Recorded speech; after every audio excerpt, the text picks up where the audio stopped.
자, 로마서 15장 30절부터 33절까지 우리 함께 합독하도록 하겠습니다. 로마서 15장 30절부터 33절까지입니다. 261면 함께 합독합니다. 시작. 형제들아, 내가 우리 주 예수 그리스도와 성령의 사랑으로 말미암아 너희를 권하노니 너희 기도에 나와 힘을 같이하여 나를 위하여 하느님께 빌어 나로 유대에서 순종하지 아니하는 자들로부터 건짐을 받게 하고 또 예루살렘에 대하여 내가 섬기는 일을 성도들이 받을 만하게 하고 나로 하나님의 뜻을 따라 기쁨으로 너에게 나아가 너희와 함께 편히 쉬게 하라. 평강의 하나님께서 너희 모든 사람과 함께 계실지어다. 아멘. 자, 오늘 이 말씀을 가지고 성숙한 관계의 형성, 성숙한 관계 형성이라고 하는 제목으로 함께 또 말씀을 상고하면서 하나님의 음성을 마음에 새기는 시간 갖도록 하겠습니다. 자, 이제 일주일이 거의 되는데 주일 말씀에 이어서 이제 로마서 15장으로 이제 대단원의 막을 내리고, 물론 16장이 있지만 이제 이번 내일 모레 주일날 16장 한 장을 함께 이제 그 의미를 생각하면 이제 로마서 전부가 일단 이제 마치게 되지요. 대략적인 큰 주제는 14장, 15장, 13절로 마치고 14절부터는 이제 작별 인사를 하는 그런 내용으로 되어 있다고 말씀을 드렸습니다. 그 마지막 작별 인사가 30절부터 33절까지 우리가 함께 합독한 말씀인데, 이 말씀을 통해서 1장부터 여러 가지 어떤 신앙의 깊은 주제를 함께 나누었던 로마 교인들과 이제 믿음 안에서 말씀으로 이제 공동체가 되었다고 생각한 바울은 말씀드린 것처럼 직접 개척도 한 교회도 아니고 또 교인들을 육신의 눈으로 직접 만나고 교제한 그런 교인들도 아닌데, 이러한 복음을 함께 나누었다라고 하는 믿음의 동력자, 또 지체, 함께 하나님을 섬기는 그런 성도로서 바울과 로마 교인들의 어떤 관계, 믿음을 공통 분모로 하고 함께 교제를 통해서 형성되는 그런 관계가 어떤 관계일까, 이걸 한번 네 가지로 한번 살펴보면서 우리도 성도와 성도의 관계, 목회자와 성도와의 관계, 또 믿음과 믿음의 사람들의 어떤 그런 관계를 우리가 교제를 통해서 형성하게 되지요. 자, 그럴 때 그런 성도 간의 교제를 통해서 궁극적으로 어떤 관계의 성숙한 모습을 갖춰야 될까? 그저 지식적인 걸 전달하고 또는 환경적인 어떤 편리나 유익을 공급받는 어떤 그런 관계가 아니라, 바울이 왜 이렇게 열심으로 복음을 전하고 또 그들을 가르치려고 하고 또 그들과 어떤 교제를 하려고 할까? 순전히 서바나 선교를 위해서 좀 너희가 좀 도와줬으면 좋겠다라고 하는 어떤 그런 계획, 어떤 계산적인 그런 관계만이 아니라는 것입니다. 자, 성숙한 그리스도인들이 형성해야 될 그런 관계의 모습을 네 가지로 살펴보는데, 첫 번째는 뭐냐면 30절에 보면 형제들아, 내가 우리 주 예수 그리스도와 성령의 사랑으로 말미암아 너희를 권하노니. 자, 권한다, 다른 말로 하면 부탁한다, 요청한다, 그런 뜻이죠. 자, 그런데 요청하는 이유가 우리 주 예수 그리스도와 성령의 사랑으로 말미암아. 자, 사랑이란 단어가 들어가 있기 때문에 바울이 로마 교인들을 끔찍히 아끼고 생각해서 또는 사랑해서 이런 편지를 쓰고 또 그런 관계를 형성하나 보다. 쉽게 이렇게 이해를 할 수가 있지만 좀 더 깊이 들여다보면 왜 바울은 주 예수 그리스도와 성령의 사랑으로 이렇게 표현을 했을까요? 쉽게 표현하면 하나님의 사랑으로 또는 내가 너희를 사랑하는 마음으로 아주 쉽게 그렇게 표현하면 되는데 주 예수와 성령의 사랑 그러면 이것은 어떤 감정적인 사랑이 아니라는 거죠. 바울이 로마 교인들을 특별히 아끼는 그런 마음이 아니라는 것입니다. 그러면 어떤 사랑일까? 자, 로마서 안에 이 사랑에 대해서 분명히 언급을 하고 있습니다. 자, 5장을 한번 기억을 되살리는 마음으로 로마서 5장을 보시면 자, 5장 1절부터 11절까지인데요.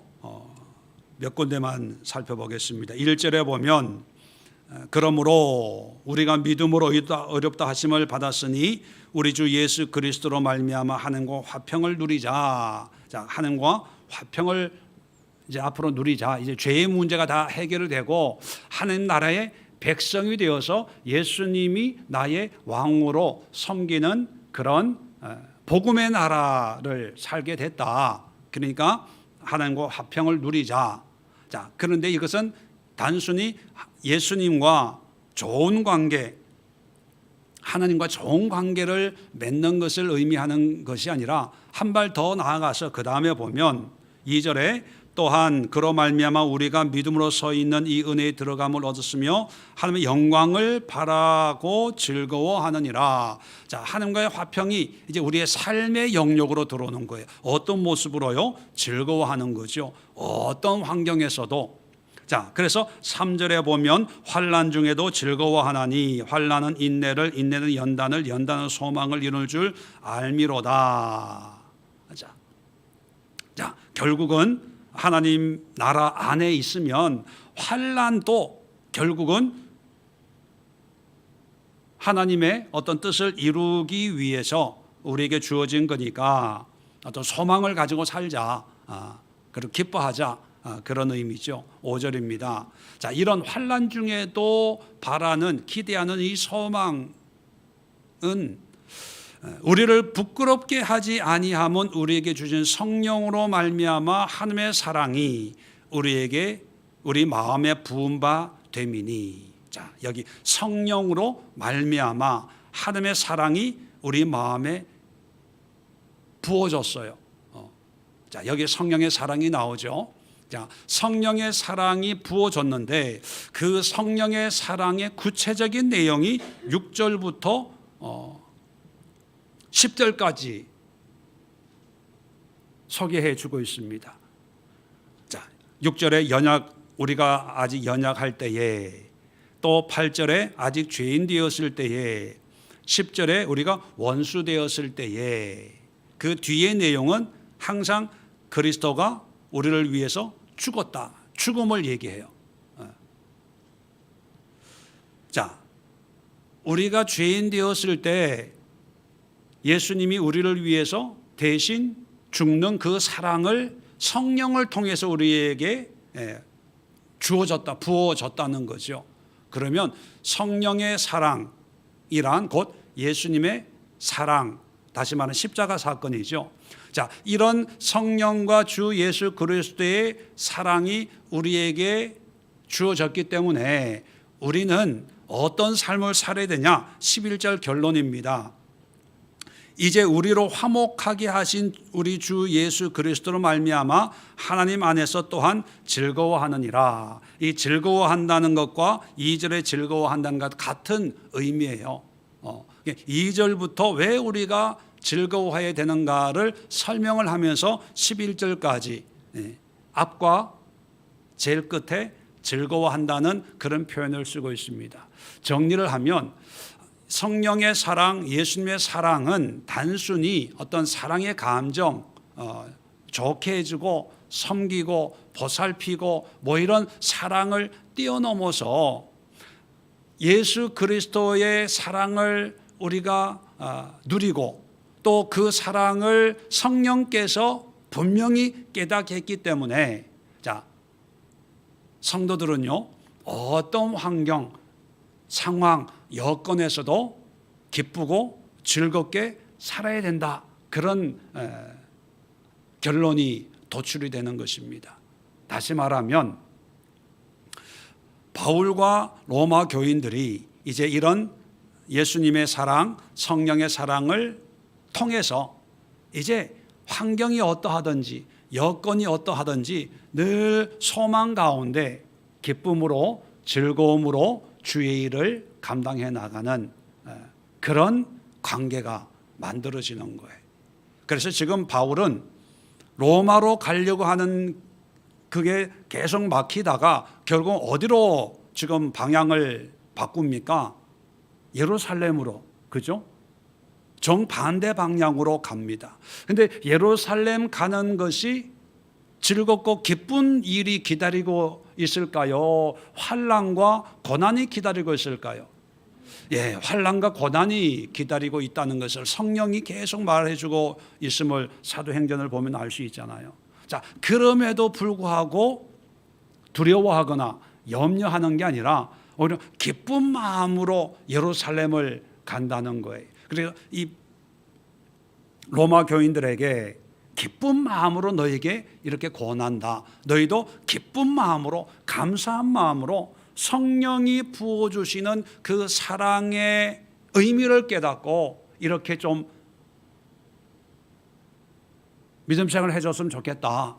이런 부탁을 너희가 좀 수긍해줬으면 좋겠다. 그러고 있다는 것입니다. 다시 말하면 사랑의 동력자들이에요.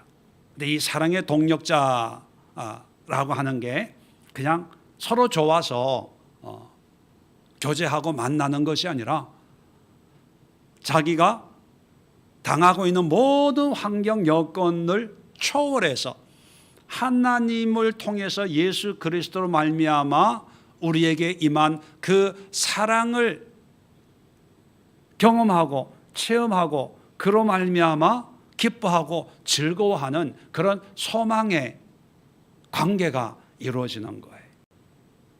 세상에는 친하다 그러면 세상적인 것으로 어떤 매개체 역할을 해서 맛있는 거 사주고 뭐 전화하고 만나고 차 마시고 뭐 그게 어떤 관계 형성이라고 생각을 하죠. 더 친하면 더 자주 만나고 자주 전화하고, 그죠? 그런데 영적으로 성숙한 그리스도인의 관계 형성은 뭐냐면 바로 예수님의 그 사랑을 통해서 내 환경과 어떤 관계를 맺냐, 어떤 환경 여건, 물론 좋을 때는 뭐 상관이 없겠지만 환난과 고난과 또 시련 속에서도 예수님 때문에 기뻐하고 즐거워하는 그런 사람의 관계를 형성하는 거죠. 그래서 교인들 간에도 항상 이렇게 살면 좋지만 그렇지 못할 때가 있고 또 그렇지 못한 성도들도 있지 않습니까? 그럴 때는 예수님의 사랑으로 성령의 사랑으로 권면하면서 집사님, 예수님이 집사님을 이렇게 사랑하셔서 십자가까지 지셨는데 지금 환경이 조금 어렵다고 그렇게 낙심해서는 되겠습니까? 예수님을 생각하면서 힘내세요. 권면하고 기도하고 또 함께 손잡고 기도해 줄 수 있는 그런 사랑의 동력자가 되어져야 된다는 것입니다. 자, 두 번째 관계는 기도의 동력자인데, 자, 30절 계속해서 너희 기도에 나와 힘을 같이하여 나를 위하여 하나님께 빌어. 자, 예루살렘으로 간다라고 그냥 통보만 하는 것이 아니라 이제 기도의 동력자가 되는 거예요. 기도의 동력자가 된다는 것은요, 크게 두 가지 공통점을 공유를 할 때 기도의 동력자가 돼요. 그것은 뭐냐면, 첫 번째는 뭐냐면 하나님 앞에서의 모습이 똑같아야 돼요. 기도한다는 게 뭡니까? 하나님께 기도하는 거지요. 기도의 동력자라고 하는 것은 내 믿음이나 당신 믿음이나 하나님 앞에서 이제 우리는 같은 믿음의 운명 공동체가 됐어. 같은 믿음을 공유한 사람이 됐어. 그런 의미거든요. 자, 그럴 때 기도 부탁을 할 수 있는 거죠. 만약에 그렇지 않으면 기도 부탁하기가 그렇게 쉽지가 않아요.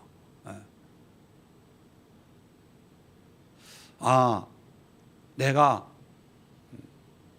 하나님 앞에 이런 기도의 제목이 있는데, 나도 물론 기도하지만 집사님도 기도할 때 내 이 기도 제목 위해서 좀 기도 좀 해주세요. 이렇게 부탁할 때 나는 이미 이분이 하나님 앞에 어떤 믿음의 모습을 가지고 있다는 것을 전제하면서 부탁하잖아요. 이제 바울도 한 번도 만나본 적이 없는 그런 로마 교인들을 향해서 당신들 기도할 때 나를 위해서도 기도 좀 해주세요. 이것은 이제 같은 복음 안에서 하나님 앞에 같은 어떤 신앙의 모습을 가지고 있는 어떤 동력자다, 지체다라고 인정을 해주는 거죠. 그리고 두 번째 중요한 것은요, 기도 부탁을 한다는 것은 삶을 공유한다는 의미예요.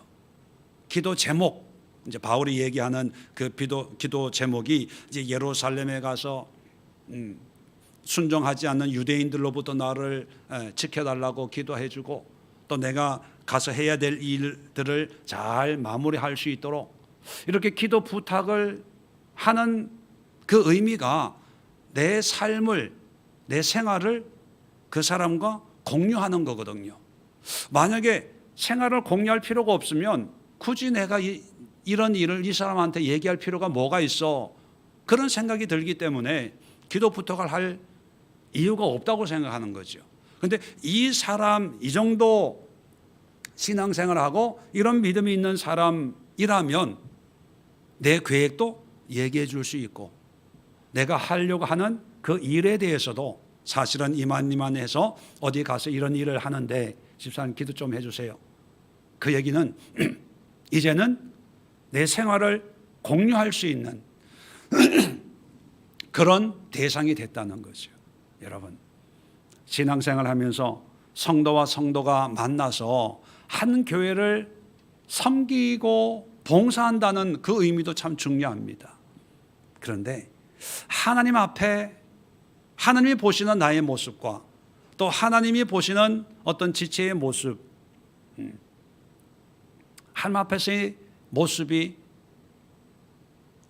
공감대가 있고 또 내 삶을 함께 나눌 수 있는 그런 관계를 맺어간다면 얼마나 더 따뜻하고 또 힘이 생기고 또 의지가 될 수 있겠습니까? 그저 교회에서 인사만 하고 헤어지는 그런 관계가 아니라 기도의 동력자, 내 생각을 나누고 내 계획을 나누고 내 삶을 나누고, 또 바울은 이제 앞으로 해야 될 일들을 위해서 기도해 달라고 얘기하는 거지만, 또 어떤 경우에는 누구한테 인간적으로 얘기하지 못한 나의 아픔, 나의 실수, 어떤 내 내면의 어떤 그런 모습도 있잖아요. 그죠? 그런 것을 스스럼 없이 나눌 수 있는 그런 기도의 동력자 관계가 된다면 아마 굉장히 큰 힘과 또 위안이 될 수 있을 것 같습니다. 우리 예수교회 성도님들도 사랑의 동력자의 관계, 그리고 기도의 동력자의 관계가 형성이 되면 너무 행복한 그런 교회가 될 거라고 저는 확신합니다. 예수님이 이 겟세마네 동산에서 마지막으로 이제 기도를 하고 이제 십자가를 지시는데, 보통 때는 혼자 이렇게 새벽에 기도하러 산에 가시고 했는데, 이 겟세마네 동산에서 기도할 때는 특별히 베드로와 야고보와 요한을 데리고 같이 기도하러 가셨습니다. 그리고 또 재미있는 것은 예수님이 기도하시다가 또 오셔가지고 졸고 있는 제자들을 또 깨워서 기도를 부탁을 하셨습니다. 그것도 3번씩이나. 예수님은 하나님이기 때문에 누구의 어떤 기도의 도움이 필요치 않는 분인데 왜 마지막에는 세 제자를 데리고 기도하러 가셨을까? 이것이 어떻게 보면 또 인간적인 예수님의 모습이거든요. 그렇다면 인간 예수의 모습이라면 인간인 우리도 우리가 힘들 때, 어려울 때 정말 나를 위해서 기도해 달라고 부탁할 수 있는 그런 동력자들이 힘이 된다는 것을 보여주는 게 아닐까요? 그리고 3년 반 정도 공생애를 통해서 제자들을 이제 훈련하고 가르치고 또 지도하셨는데, 아주 유일하게 예수님이 제자들에게 영적인 것을 부탁한 게 바로 이 겟세마네 기도할 때였거든요. 그런 걸 보면 우리도 신앙훈련하고 신앙생활을 하면서 마지막 아름다운 그 모습이 내가 힘들 때 기도 부탁을 하고 또 그 기도 부탁을 받았을 때 정말 성심성의껏 기도할 수 있는 그런 관계가 아마 아름다운 그 열매와 같은 모습이 아닐까. 물론 베드로와 야고보, 요한은 그렇게 하질 못했죠. 그래서 우리도 타산지석을 삼아서 기도의 동력자가 기꺼이 될 수 있는 그런 관계로 성장하고 성숙해져야 되겠다, 그런 생각을 해보게 됩니다.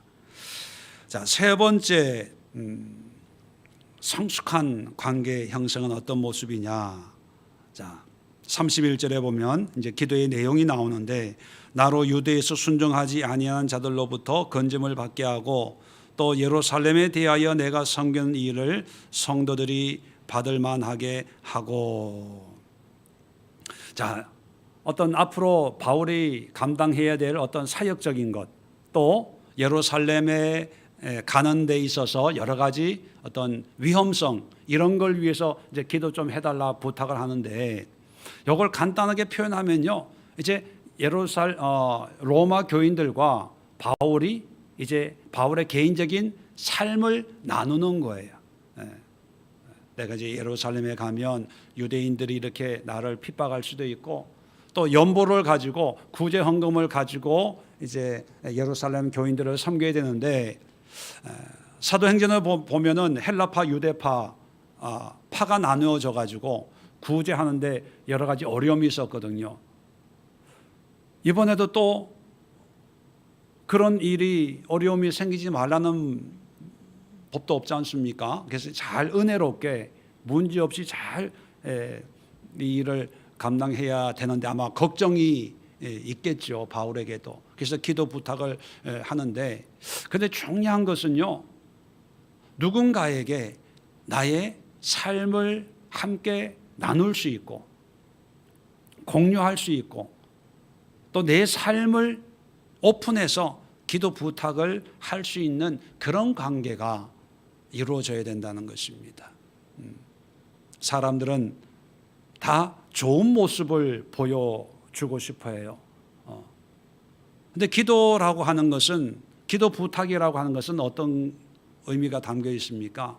내 능력으로 감당할 수 없는 것, 또 불안한 어떤 모습들, 염려, 걱정, 근심이 될 수 있는 그런 요소들이거든요. 그래야 하나님의 도움이 필요하다고 생각을 하니까 내가 할 수 있는 이런 기도 부탁을 안 하죠. 자, 그럴 때 마음을 열고 내 삶의 모든 모습을 기꺼이 공유할 수 있는 삶의 동력자, 사역의 동력자, 이런 관계가 큰 힘이 되고 위안이 되죠. 그런데 어떤 관계는 내가 잘하는 것을 이렇게 자랑하려고 하는 그런 관계들이 있어요. 누구한테 얘기할 주변 사람이 없으니까 만만한 누구 밥 먹자고 해서 밥 사준다고 또 차 마시자고 하면서 어떤 나는 이랬고 이렇게 살고 있고 그런 관계로 끝난다면 정말 건강한 관계일까? 우리가 신앙생활 하면서 나의 아픔이나 나의 부족을 함께 나누면서 나에게 이런 문제가 있으니까 좀 기도할 때 기도 좀 해주세요. 또 그 내 문제만이 아니라 또 그 상대방의 문제도 제가 기도해 드릴 테니까 힘내세요. 할 수 있는 서로 경계가, 물론 인간적인 경계는 있어야 되지만 어떤 신앙적인 교제에서 어떤 담이 없는, 그래서 우리의 진실된 마음을 서로 나누고 허물 없이 기도의 제목으로 삼을 수 있는 그런 관계, 그것이 성숙하고 건강한 성도의 관계라는 것입니다. 아마 이런 관계가 안 됐으면 아마 바울은 예루살렘에 가서 당하게 되는 이런 어려움에 대해서 로마 교인들한테 이런 얘기하는 게 좀 체면에 깎이는 것이라고 생각할 수도 있습니다. 왜냐하면 바울의 명성을 듣고 있는 로마 교인들이었잖아요. 만나지 못했고, 참 바울이라는 사람 참 대단한가 봐 이런 생각을 했는데, 가서 유대인들의 어떤 어려움을 생각하면서 또 구제 이 사역이 잘 될 수 있도록 부탁을 하고 이런 걸 보면 그 로마 교인들이 가지고 있었던 그런 생각에 좀 이렇게 부정적인, 야, 바울이 이런 사람이었어? 좀 체면이 좀 깎일 수 있는데 그런 거 생각하지 않고 나를 위해 기도해 주세요. 나를 위해 이번 사역을 위해서 이런 기도를 좀 부탁합니다. 공유하는 거예요. 나누는 거죠.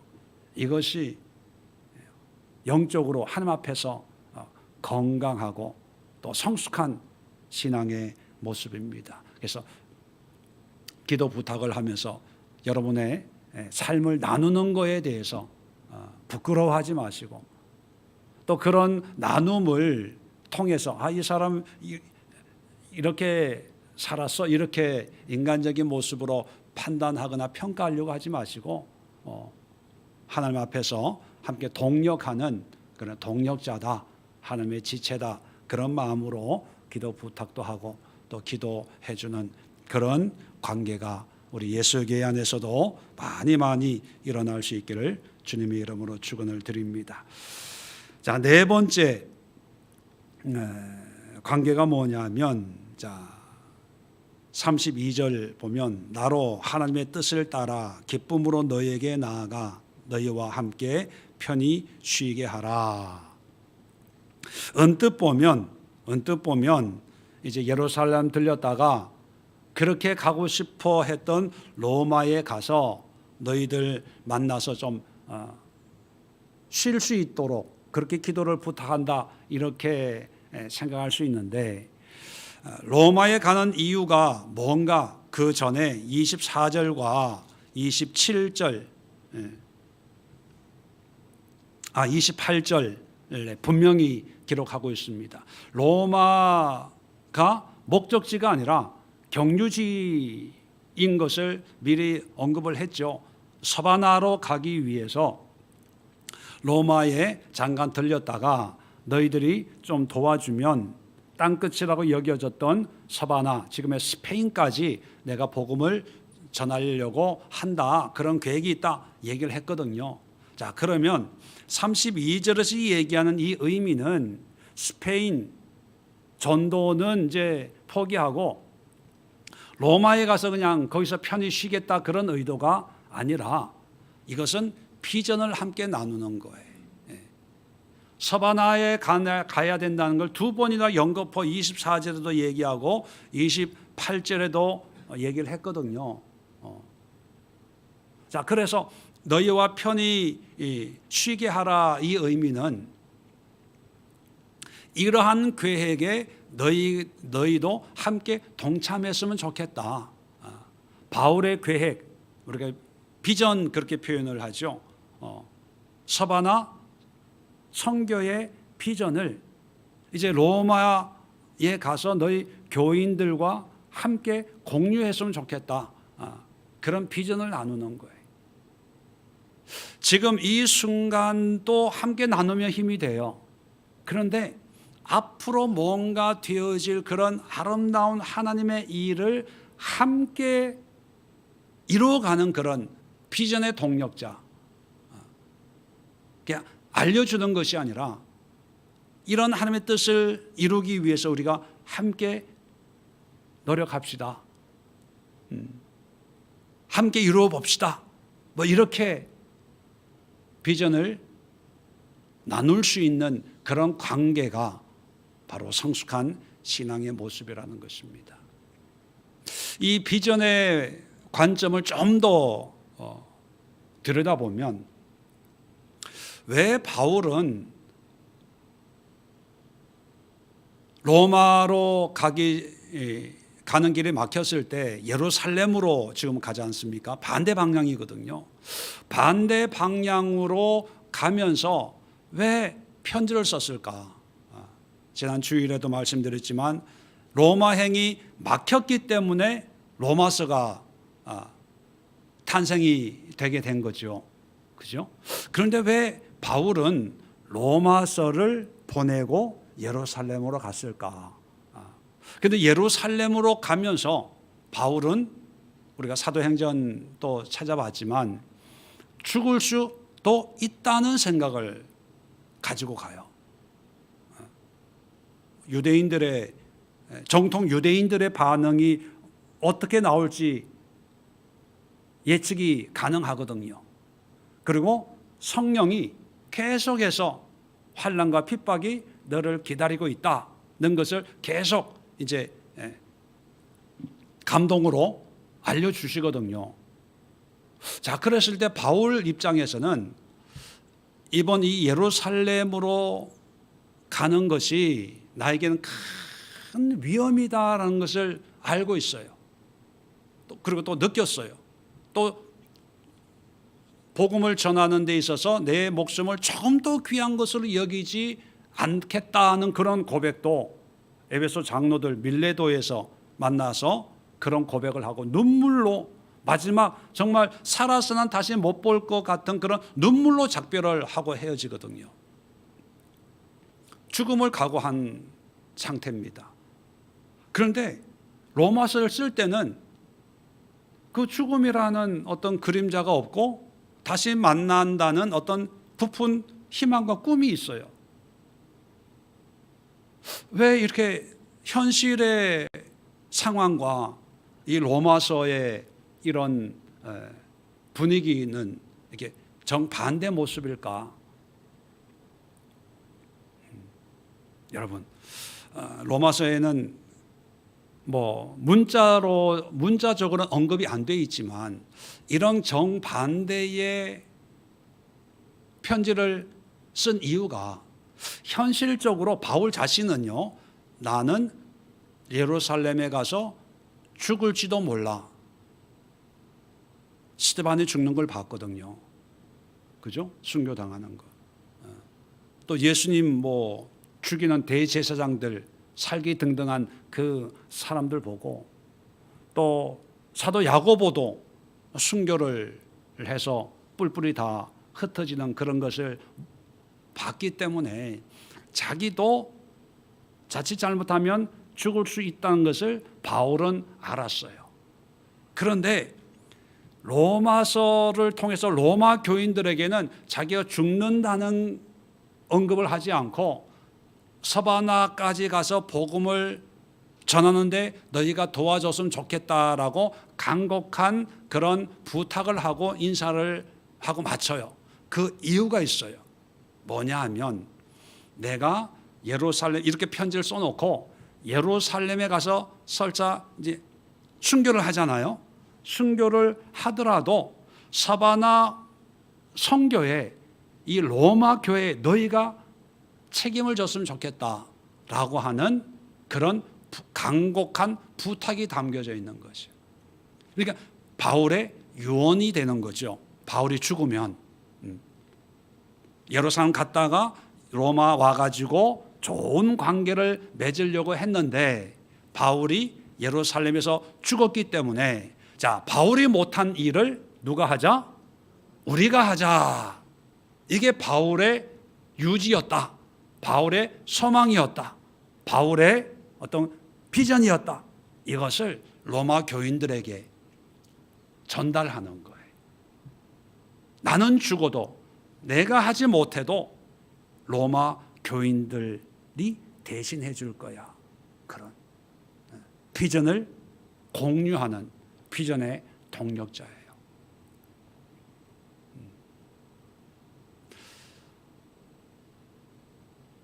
교회 안에서 목회자와 성도들 또 성도들과 성도들 사이에 여러 가지 어떤 관계가 이제 맺혀지면서 어떤 형제 자매의 모습이 이제 만들어지게 되지요.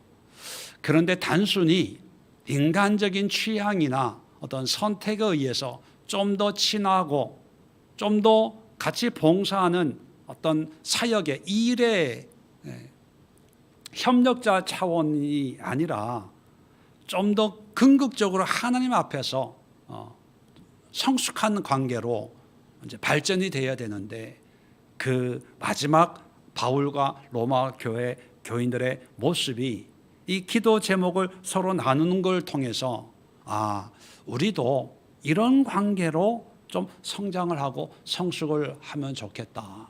첫 번째가 뭡니까? 사랑의 동력자. 어떤 환경 속에서도 예수 그리스도의 사랑으로 인해서 기뻐하고 즐거워하는 관계.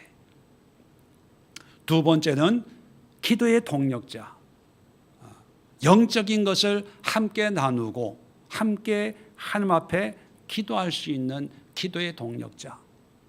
세 번째는 삶의 동력자. 내 삶을 나눌 수 있고 그 삶을 함께 들고 기도함으로 하나님 앞에 나갈 수 있는 나의 좋은 모습이든지 나의 부끄러운 모습이든지 장점이든 약점이든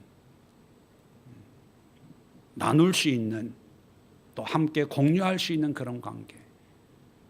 마지막으로는 비전의 동력자. 하나님이 주신 그 뜻을 나 혼자의 힘이 아니라 함께 이룰 수 있는 그런 관계. 그래서 저는 목사로서가 아니라 우리 예수교회 모든 성도들과 함께 정말 하나님이 기뻐하는 신앙의 모습, 믿음의 모습, 또 교회의 모습, 그게 뭐 에클레시아라고 하는 어떤 형태적인 그런 모습만이 아니라 정말 초대교회가 완벽한 건 아니거든요. 가장 하나님 앞에 순수했던 그런 모습이 초대교회지, 초대교회 그 자체가 뭐 완전하고 완벽한 건 아니죠. 그러나 그와 같이 문제가 있고 여러 가지 어려움이 있지만 그래도 순수한 마음으로 온전한 믿음으로 하나님의 뜻을 이루어 가려고 하는 그런 신앙의 비전을 우리 예수의 모든 성도들과 함께 나누고 또 공유하면서 그러한 모습을 조금씩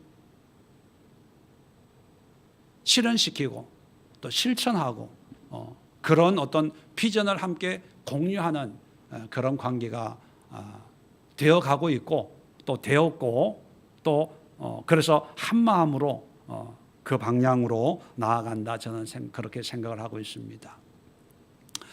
이 시간 우리가 함께 기도할 기도의 제목은 바로 지금까지는 나의 신앙의 문제에 대해서 이제 죄의 문제, 구원의 문제 이런 걸 다뤘다면 이제 마지막에 우리 성도들 간의 관계를 어떻게 세워가는 것이 성숙한 신앙의 모습인가, 오늘 짧은 본문을 통해서 함께 살펴보았습니다.